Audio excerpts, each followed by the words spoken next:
The most expensive car in the parking lot didn't belong to the guy in the Gucci belt. It belonged to the guy in the plain white t-shirt. That car cost $340,000. The guy who owned it didn't mention it once. He didn't need to. And that, right there, is the thing nobody tells you about money when you're young and trying to get it. The wealthiest people you will ever meet are almost impossible to identify. They don't look rich. They don't sound rich. They move through the world quietly, deliberately, and without the faintest need to prove anything to anyone. And I know what you're thinking. You're thinking that sounds like a cope, a convenient story that broke people tell themselves so they don't feel bad about not having things. I thought the same thing. I was wrong. Here's what I want you to understand by the time this video ends. Minimalism isn't a lifestyle trend that rich people stumbled into. It is a strategy. It is a deliberate, calculated, psychologically sophisticated approach to accumulating and protecting wealth. And once you see how it works, you'll never be able to look at a luxury haul video the same way again. But first, I need to tell you about the $2,000 sneaker problem, because it explains everything, and I'll get to that in a moment. There's a study buried inside Thomas Stanley's research, the same guy who wrote The Millionaire Next Door, that should make every 28-year-old with a pending credit card purchase stop cold. Stanley spent years studying actual millionaires, not influencers, not people who looked rich, actual people with seven-figure net worths. And what he found was almost insulting in how simple it was. The majority of American millionaires have never paid more than $400 for a suit. Most of them drive domestic cars. Most of them live in the same house they bought 15 years ago. Not because they can't afford more, because they figured out, early, that spending money on visible status is the single fastest way to stay stuck. Think about the math for a second. The guy who buys a $1,200 watch to signal success to coworkers, he's paying to feel wealthy. The guy who puts that same amount into an index fund, he's paying to become wealthy. One is a performance, the other is a position. And the market doesn't care how good your performance is. Here's the reframe that will rearrange your brain. Consumption is the enemy of capital. Every dollar you spend on showing people you have money is a dollar that cannot compound. It cannot earn. It cannot build. It just disappears into someone else's revenue report while you scroll Instagram at midnight wondering why nothing seems to change. Now, the $2,000 sneaker problem. There's a phenomenon in behavioral economics called conspicuous consumption, a term coined by Thorstein Veblen over 100 years ago. The idea is simple. Humans buy expensive, visible things not because of the utility of the object, but because of what the object signals to other people. The sneaker isn't about comfort. The watch isn't about telling time. The car isn't about getting from point A to point B. They're all saying the same thing. Look at me, I made it. And here's the brutal irony. The people doing the most looking, yet the ones actually impressed by those signals, are the people who cannot afford them either.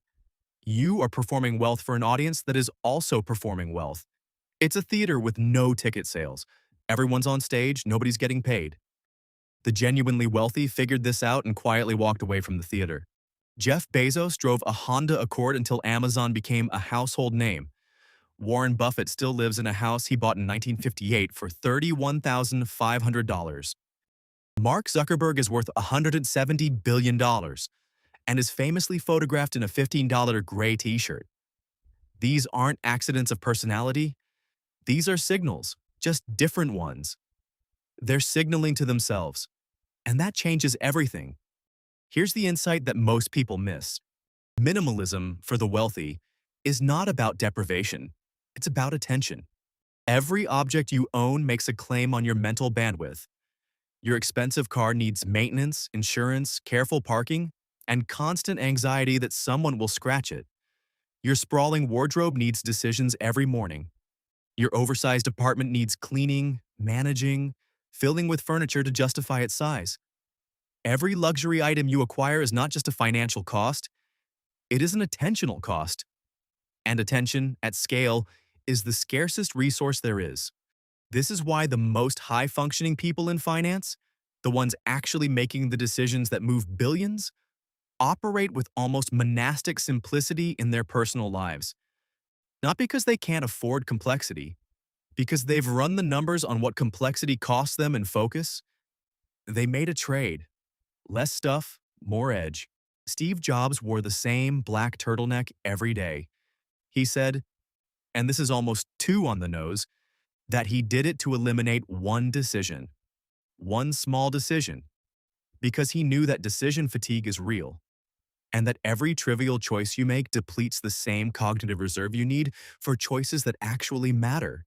The rich don't just have more money, they have more of their mind, and they protect it like a balance sheet. Here's where it gets personal, and this is the part I want you to sit with.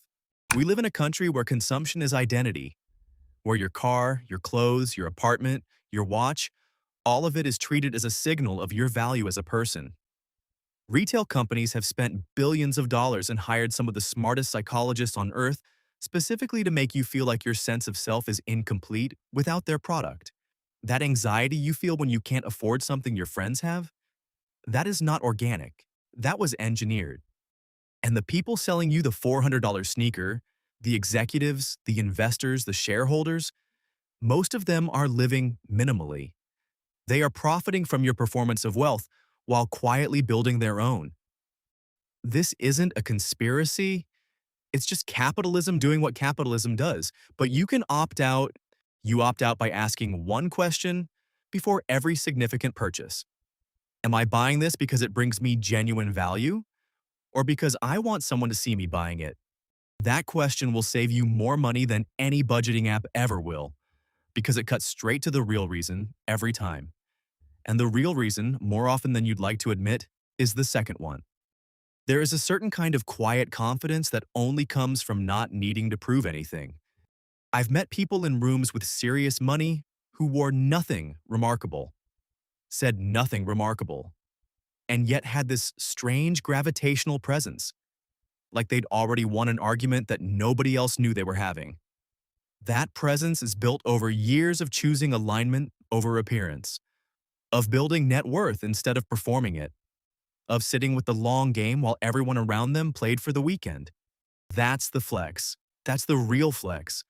Not the car in the lot, not the watch on the wrist, the internal scorecard, the one only you can see, the one that doesn't care what the table next to you thinks.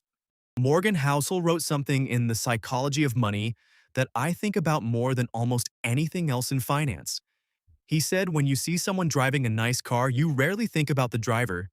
You think about how you'd feel driving it. The car doesn't give you the admiration. It gives you the illusion that the admiration is coming.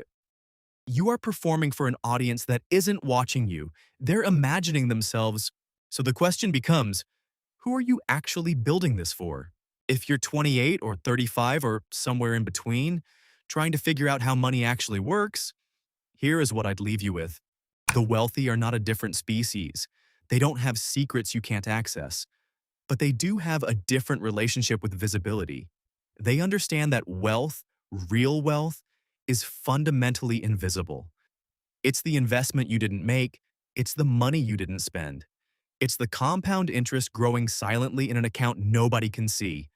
The more aggressively you try to make wealth visible, to perform it, to wear it, to park it in your driveway, the more you undercut the actual mechanism that builds it.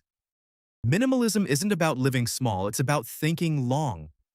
It's about understanding that the most powerful financial move you can make isn't a hot stock pick or a real estate play. It's refusing to spend money on things that make you look rich while making you less rich. It's the discipline to delay the performance until the reality doesn't need a performance anymore. The guy in the white t-shirt drove away in that $340,000 car without needing anyone to notice. That's the whole game, right there. If this shifted something for you, share it with someone who needs it. And if you want to go deeper on the psychology of wealth, subscribe the channel.